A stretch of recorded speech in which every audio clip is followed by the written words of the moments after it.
Thank you. একটু হাতের তালি চেয়ে নেবো সবার কাছ থেকে। অসংখ্য ধন্যবাদ। তো থ্যাংক ইউ।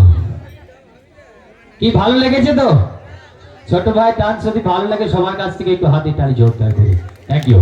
তো আমাদের ডান্সে খুশি হই মাননীয় প্রকাশ মাইতি বাবু মহাশয়, প্রকাশ মাইতি বাবু মহাশয় মালদা থেকে এসেছেন। উনি খুশি হয়ে আশীর্বাদ